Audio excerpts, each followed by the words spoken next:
Signal HD Spikers nangunguna sa team standings. Team to beat na ang pagbabalik ng Signal. Creamline undefeated pa rin. Hahabulin ang HD Spikers. PLDT, Petrogas at Charity Go hilahan sa top 4. Sus Copy Dark Horse. Bago yung Car Strong, please don't forget to subscribe and click the notification bell para pirikas sa ating mga video.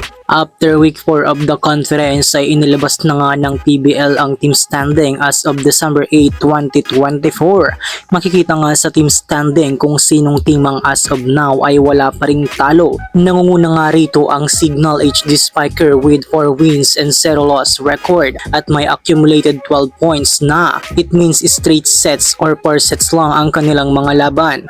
Malaking improvement nga ang ipinakita ng Signal kaya until now ay still wala pa ring team ang nakakatalo sa kanila.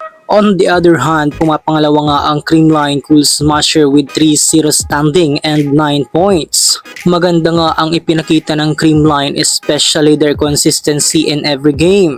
Still undefeated nga ang Creamline sa kanilang laban at maaaring matuloy-tuloy pa ito hanggang sa matapos ang liga. Sila na nga lang ng Signal sa ngayon ang nangunguna sa team standings na wala pang talo.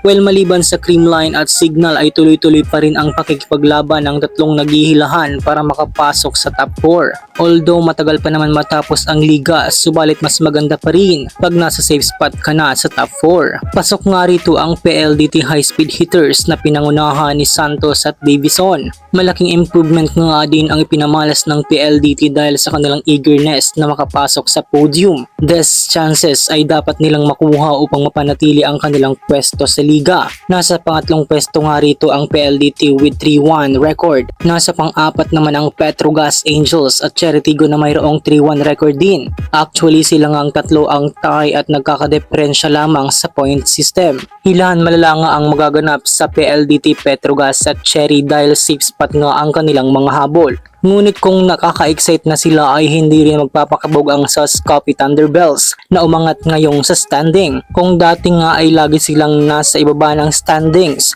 ibahin muna sa ngayon dahil nasa pang 6th place na nga sila with 2-2 record. Mas binigyan nga nila ng excitement ang laban dahil mukhang pumapalag na nga ang mga bottom teams before at di napapayag na apak-apakan na lang ng iba pang club teams sa PBL. Marami pang exciting na eksenas na magaganap sa PBL this conference. Ano ang say mo sa team standing ng PBL this season? Comment your thoughts down below.